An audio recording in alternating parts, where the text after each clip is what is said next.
நம் கர்த்தராகிய இயேசு கிறிஸ்து நம்முடைய துக்கங்களை, நம்முடைய நோய்களை, நம்முடைய பாவங்களை கல்வாரி சிலுவையில நமக்காய் சுமந்து தீர்த்தார்.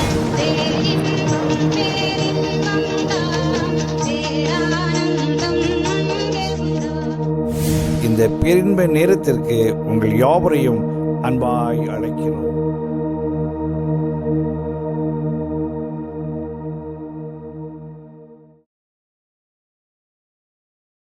கர்த்தருடைய பரிசுத்த நாமம் மகிமைப்படட்டும்.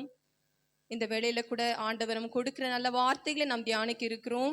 இந்த நாளிலும் நம்முடைய செய்திக்கு ஆதாரமாக எரேமியா தீர்க்கதரிசியின் புஸ்தகம் 13வது அதிகாரத்தின் அதன் 11வது வசனத்தை இந்த வேளையில நாம் வாசிக்கலாம்.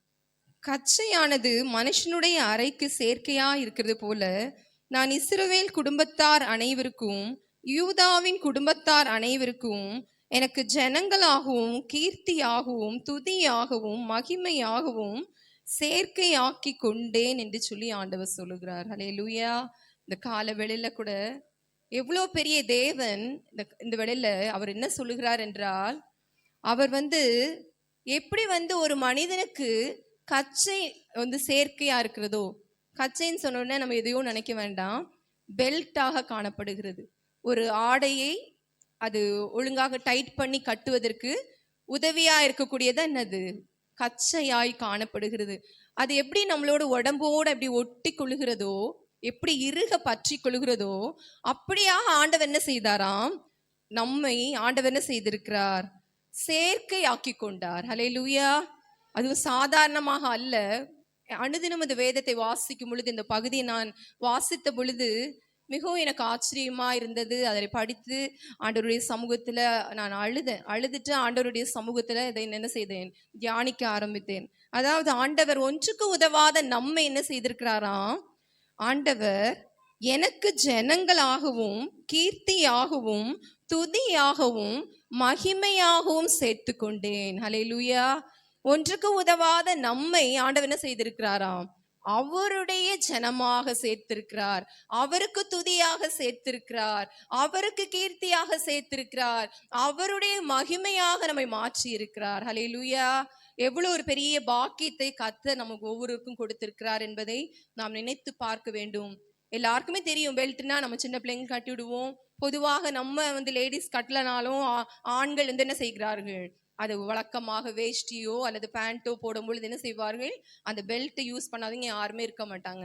அப்படியாக எப்படி உடம்போடு அதை ஒட்டி கொள்கிறதோ, அப்படியாக கர்த்தர் நம்ம என்ன செய்திருக்கிறாராம்? அவருக்கு செயற்கையாக மாற்றிக்கொண்டார். ஹல்லேலூயா. ஆண்டவர் இந்த எரேமியா தீர்க்கதரிசிக்கு இந்த வார்த்தையை அவர் சொல்லும் பொழுது ஒரு மன பாரத்தோடு இதை சொல்லுகிறார்.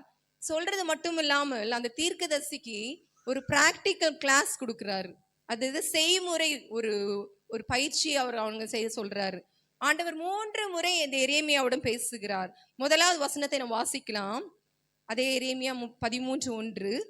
நீ போய் உனக்கு ஒரு சணல் கச்சை வாங்கி அதை உன் அறையிலே கட்டிக்கொள், அதை தண்ணீரிலே படவுட்டாதே என்று சொல்லி ஆண்டவர் எரேமியா தீர்க்கதரிசியில் சொல்லுகிறார். உடனே நான் கர்த்தருடைய வார்த்தையின்படி ஒரு கச்சை வாங்கி அதன் அறையிலே கட்டி கொண்டேன் என்று சொல்லி இங்கே எரேமியா எழுதி வைத்திருக்கிறார். அப்படியே ஆண்டவர் கட்டளையிட்டபடி என்ன பண்றாரு? கடைக்கு போய், கச்சன்றதோடு பெல்ட்ன்னு சொல்றேன், ஒரு கடைக்கு போய் என்ன பண்றாரு?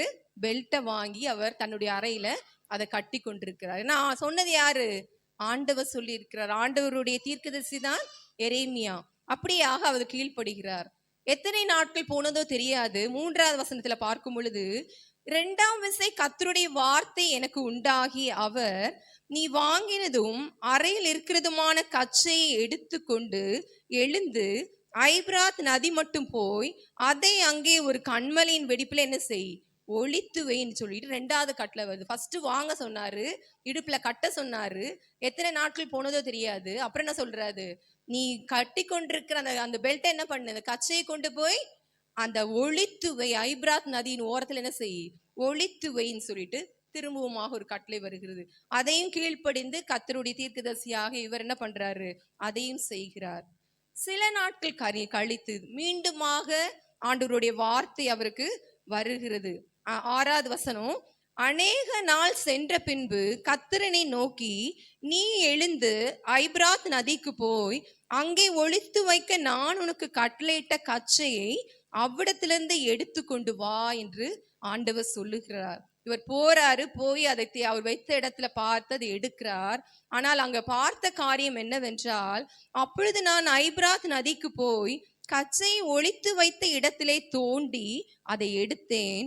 ஆனால் இதோ அந்த கச்சை கெட்டு ஒன்றுக்கும் உதவாமற் போயிற்று. இதை ஒரு கதையாக நீங்கள் மனசுல வச்சுக்கோங்க. ஃபர்ஸ்ட் வாங்கி வரையில கட்டுன்றாரு. அப்புறம் கொஞ்ச நாள் கழிச்சு என்ன செய்யறாரு, ஐபிராத் நதியில போய் என்ன செய்ய அந்த கட்சியை ஒளித்து வைன்றாரு.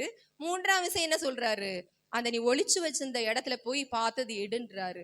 போய் பார்க்கும் பொழுது அந்த கச்சையானது கெட்டு போய் ஒன்றுக்கும் உதவாமற் போயிற்று. அல்லேலூயா. இது அப்படியே நீங்க மனசுல வைத்துக் கொள்ளுங்கள். கர்த்தர் இதன் மூலமாக நமக்கு ஒரு செய்தியை இந்த கால வேளையில அவர் கொடுக்க சித்தம் உள்ளவராய் காணப்படுகிறார். ஆண்டவர் நம்ம முன்னதாக சொன்னது போல ஆண்டவர் என்ன செய்தாராம், நம்மை ஒன்றுக்கு உதவாத நம்மை அவருடைய கீர்த்தியாக, அவருடைய ஜனமாக, அவருடைய துதியாக, அவருடைய மகிமையாக ஆண்டவர் என்ன செய்திருக்கிறார், ஒரு சேர்க்கையாக அவர் நம்ம என்ன பண்ணி கொண்டார், சேர்த்து கொண்டார். நம்ம ஒவ்வொருவரையும் தெரிந்தெடுத்த தேவன் நம்ம என்ன செய்து கொண்டாராம், சேர்க்கையாக அவர் சேர்த்து கொண்டிருக்கிறார். ஆனால் நம்ம எப்படி நம்ம நடந்து கொள்கிறோம் என்பதுதான் இந்த செய்தியில ஒரு முக்கியமாய் காணப்படுகிறது. நிச்சயமாகவே இது கொஞ்சம் நம்ம தியானிப்போம் என்றால், நம்ம எல்லா நேரங்களிலும் நம்ம என்ன செய்ய வேண்டும், ஆண்டவரை இறுக பற்றுகிறவர்களாய் நாம் காணப்பட வேண்டியது அவசியமா இருக்கிறது. எப்படி அந்த கச்சை நம்முடைய சரீரத்தோடு அது ஒட்டி கொள்ளுகிறதோ, இறுக்கமாக பற்றி கொள்ளுகிறதோ, அது போல நம்ம என்ன செய்யணுமா, ஆண்டவரை நம்ம எல்லா சூழ்நிலைகளிலும் பற்றி கொள்ள வேண்டும் என்று சொல்லி ஆண்டவர் எதிர்பார்க்கிறார். ஆமென், ஹல்லேலூயா. சூழ்நிலைகள் எப்படி வேணாலும் காணப்படலாம். நம்முடைய வாழ்க்கையில எல்லாமே எப்பவுமே சாதகமாகவே இருக்கும், எல்லாமே நல்லாவே இருக்கும், எப்பவுமே நம்ம நல்லா சுகத்தோட பலத்தோடு இருப்போம்னு சொல்ல முடியாது. அல்லது எல்லா நேரத்திலுமே செழிப்போடு இருப்போம்னு சொல்ல முடியாது. எல்லா சூழ்நிலைகள் மாறி மாறி வரும். நல்லதும் வரும், கெட்டதும் வரும், பல இழப்புகள் வரலாம், பலவீனங்கள் வரலாம். எல்லாம் காணப்பட்டாலும் நம்ம என்ன செய்யணும் என்றால், ஆண்டவர் என்ன செய்ய வேண்டும், இறுக பற்றி கொள்ள வேண்டும் என்று சொல்லி ஆண்டவர் எதிர்பார்க்கிறார். நிச்சயமாகவே இது நம்ம விளங்கி கொள்ள வேண்டும் என்றால், இன்னும் ஆழமா பாத்தீங்கன்னா, குரங்கு பிடின்னு சொல்லுவாங்க, பார்த்திருக்கீங்களா? ஒரு குரங்கு எப்படி பிடிக்குமோ, ஒரு குழந்தை குரங்கு என்ன செய்யும், தாயோட ஒட்டி கொள்ளும். இந்த ஜூக்கெல்லாம் போகும்போது பார்த்திருக்கீங்களான்னு தெரியல எனக்கு. ஜூலாம் போகும்போது குரங்கு, அந்த குரங்கு கிட்ட, அம்மா குரங்கு கிட்ட அந்த குழந்தை என்ன செய்யும், அப்படியே ஒட்டிக்கும். எத்தனை பேர் பார்த்திருக்கீங்க? எல்லாருமே பார்த்துருக்கோம்ல. ஒரு மரத்துல இருந்து ஒரு மரம் அது என்ன செய்யும், இங்க தாவும் அங்க தாவும், இங்க தாவும் அங்க தாவும். ஆனால் அந்த குரங்கு என்ன செய்யாது, அது குழந்தை குரங்கு கீழே விழவே விழாது. ஏன்னா அவ்வளவு இறுக்கமாக அது என்ன செய்திருக்கிறது, அந்த தாய் குரங்கை பற்றி கொள்ளுகிறது. நிச்சயமாக அதை போலதான் நம்ம என்ன செய்யணுமா, ஆண்டவரை இறுக பற்றி கொள்ள வேண்டியது அவசியமா இருக்கிறது. ஹல்லேலூயா.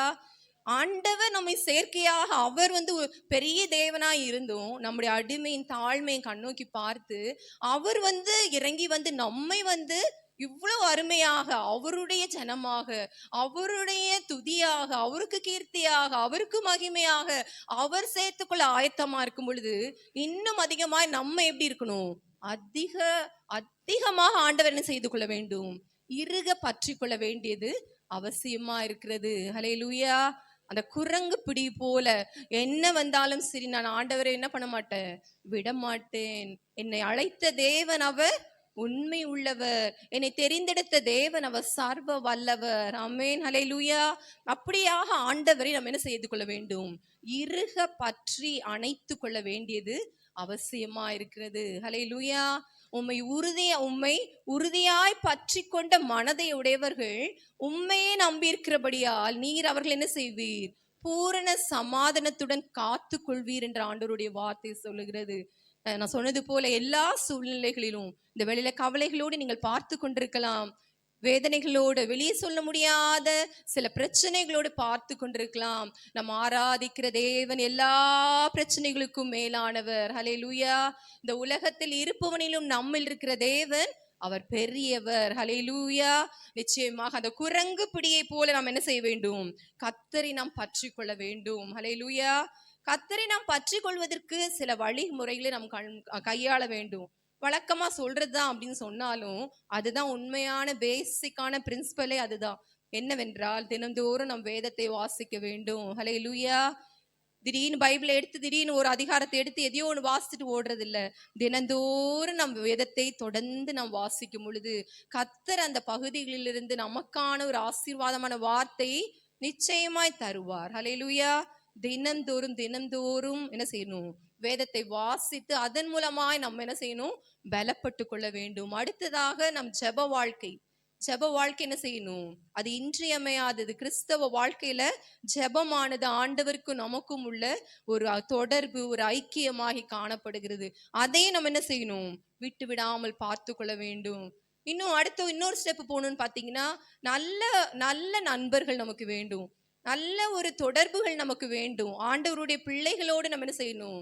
ஐக்கியம் கொள்ள வேண்டும்.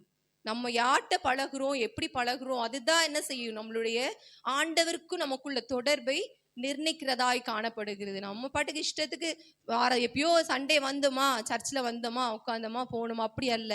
நம்மளுடைய தொடர்பு ஆண்டவரோடு ஐக்கியமுள்ள பிள்ளைகளோடு என்ன செய்யணும்? நம்முடைய தொடர்புகள் காணப்பட்டு கொண்டே இருக்க வேண்டும். உபவாசங்களோடு நம்ம என்ன செய்ய வேண்டும்? ஜெபிக்க வேண்டும். நம்மை சுத்திகரிப்பதற்கு அடிக்கடி சமயங்களை எடுத்து உபவாசத்தை என்ன செய்ய வேண்டும்? நம்ம ஜெபிக்கும் பொழுது அந்த ஆண்டவருக்கும் நமக்கும் உள்ளதான அந்த ஐக்கியம் என்ன செய்யும்? இன்னும் அது இன்னும் எப்படி அந்த குரங்கு பற்றி கொள்ளுகிறதோ அதே போல நம்மளுடைய ஐக்கியங்கள் என்ன செய்யும்? இன்னும் அதிக அதிகமாய் நம்ம ஆண்டவருக்குள்ள நெருங்கி வருவதற்கு ஹல்லேலூயா. கர்த்தர் நிச்சயமாக அப்படியான நமக்கு கிருபைகளை தருவாராக. அவனுமே சேர்த்துக்கொள்ள ரெடியா இருக்கும் பொழுது நம்ம ஏன் ஆண்டவரை நம்ம என்ன செய்யணும்? விட்டு விட வேண்டும். ஹல்லேலூயா. நிச்சயமாகவே அதுல நம்ம என்ன செய்யணும்? உண்மையாய் காணப்பட வேண்டியது அவசியமா இருக்கிறது. இன்னும் நீங்க இதை தெரிந்து கொள்ள வேண்டும் என்றால் 1 கொரிந்தியர் புஸ்தகம் 6வது அதிகாரம் அதன் 17வது வசனத்தை நாம் வாசிக்கும் பொழுது தேவனோடு இசைந்திருக்கிறதை குறித்து அங்கு எழுதப்பட்டிருக்கிறது. 1 கொரிந்தியர் 6:17வது வசனம். அப்படியே கர்த்தரோடு இசைந்திருக்கிறவனும் அவரோட ஒரே ஆவியா இருக்கிறான் என்று சொல்லி பார்க்கிறோம். ஹல்லேலூயா. நிச்சயமாகவே பூவோடு சேர்ந்த நாரும் என்ன செய்யுமா? மணக்கும் என்று சொல்லுவார்கள். அதே போல ஆண்டவரோடு இசைந்திருக்கிறவன், ஹல்லேலூயா, ஆண்டவரோடு இசைந்திருக்கிற ஒரு அனுபவம் நமக்கு வரும் என்றால் நிச்சயமாகவே நம்முடைய வாழ்க்கையில மென்மேலும் ஆசீர்வாதங்கள் நமக்கு கிடைக்கும். அதே போல யோவான் 15:1-5 வரைக்கும் பார்க்கும் பொழுது அங்க ஆண்டவர் நானே திராட்சை செடி என்று சொல்லி ஆண்டவர் அங்கே சொல்லுவார். நானே மெய்யான திராட்சை செடி, நீங்கள் கொடிகள். ஒருவன் என்னிலும் நான் அவனிலும் நிலைத்திருந்தால் அவன் மிகுந்த கனிகளை கொடுப்பான் என்று சொல்லி பார்க்கிறோம். கொடியானது அந்த செடியில நிலைத்திராவிட்டால் அது கனியும் கொடுக்க முடியாது, எதுவுமே செய்ய முடியாது, அது வெட்டி தூர தான் போட வேண்டும். ஆகையினால நம்ம ஆண்டவரோடு இசைந்து இருக்கிறதுல என்ன செய்ய வேண்டும்? ஒரு கவனத்தை நம்ம கொடுக்க வேண்டும். நான் முன்னாடி சொன்னது போல எல்லா சூழ்நிலைகளிலும் சொல்றதை நான் கேட்டிருக்கேன். ஒரு பிரச்சனை வந்துருச்சுன்னா, நான் அங்கெல்லாம் சர்ச்சுக்கெல்லாம் போக மாட்டேன்ப்பா, இவ்வளோ நான் ஜோம் பண்ணேன், இவ்வளோ நான் ஃபாஸ்டிங் பண்ணேன், இவ்வளோ நான் ஆண்டவருக்காய் கொடுத்தேன், ஆனா என்ன செய்தது? எனக்கே இப்படி ஒரு நிலைமை வந்துச்சு, நான் போகவே மாட்டேன் அப்படின்னு சொல்லி என்ன பண்ணலாம்? சில நேரங்களில சிலர் முடிவெடுக்கிறதை நாங்கள் பார்த்து கொண்டிருக்கிறோம். ஆனால் இன்னும் சிலர் இருக்கிறார்கள், எவ்வளோ கடினமான சூழ்நிலைகள் வந்தாலும் அவங்க என்ன செய்கிறார்கள்? உறுதியாக. ஹல்லேலூயா. கடினமான சூழ்நிலைன்னா கொஞ்சம் இல்லை, அது வெளியே சொல்லக்கூட முடியாது, அவ்வளோ கடினமான சூழ்நிலைகள், அவங்களுடைய வாழ்க்கையே தலைகீழாக மாறக்கூடிய சூழ்நிலைகள். அப்படிப்பட்ட சூழ்நிலைகள் என்ன செய்கிறார்கள்? சிலர் உறுதியாய் பற்றி கொள்ளுகிறார்கள். நிச்சயமா கர்த்தர் எனக்கு செய்வார், அவர் எனக்கு செய்யாம யாருக்கு செய்ய போறார் அப்படின்னு சொல்லிட்டு விசுவாசத்தை அறிக்கையிடுகிறவர்களும் உண்டு. ஹல்லேலூயா. நிச்சயமாக இந்த கால வேளையில் நாம் சிந்தித்து பார்க்கணும், நம்ம எந்த நிலையில நாம் காணப்பட்டு கொண்டிருக்கிறோம், தேவனுக்கு எப்படியாக நம்ம செயல்படுகிறோம் என்பதை குறித்து நம்ம சிந்தித்து பார்க்க வேண்டியது அவசியமாய் காணப்படுகிறது. நான் முன்னாடி சொன்னது போல அந்த 13வது வசனத்துல ஆண்டவர் சொல்லி இருக்கிறதான அந்த 4 காரியங்கள். ஆண்டவர் நம்மை ஜனங்களாக ஆண்டவர் தெரிந்து கொண்டார், அவருடைய சொந்த ஜனமாக ஆண்டவர் நம்மை தெரிந்து கொண்டார். இந்த உலகத்துல எவ்வளோ கோடான கோடி மக்கள் இருக்கும் பொழுது கர்த்தர் நம்ம என்ன செய்திருக்கிறாராம்? கிருபையாக அவருக்கு சொந்தமாக நம்மை தெரிந்தெடுத்திருக்கிறார் என்று சொல்லி பார்க்கிறோம். இந்த கால வேளையில அதை நம்ம உணர்ந்து கொள்ள வேண்டும். யாத்திராகம புஸ்தகம் 6வது அதிகாரம் 7வது வசனத்துல பார்க்கும் பொழுது, அந்த இஸ்ரவேல் ஜனங்களை ஆண்டவர் தமக்கு சொந்த ஜனமாக, எவ்வளோ ஜாதி ஜாதியான மக்கள் காணப்பட்டாலும் அவருக்கு சொந்த ஜனமாக ஆண்டவர் அவரை தெரிந்து கொண்டார் என்று சொல்லி பார்க்கிறோம். 1 பேதுரு 2வது அதிகாரம் 9வது வசனத்துல பார்க்கும் பொழுது, நீங்களோ உங்களை அந்தகாரத்திலிருந்து அழைத்தவருடைய புண்ணியங்களை அறிவிக்கும்படிக்கு தெரிந்து கொள்ளப்பட்ட சந்ததியாயும் ராஜரீக ஆசாரிய கூட்டமாயும் இருக்கிறீர்கள். ஹல்லேலூயா.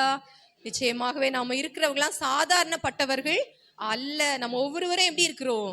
ஆசாரியர்களாக காணப்படுகிறோம். ஹல்லேலூயா.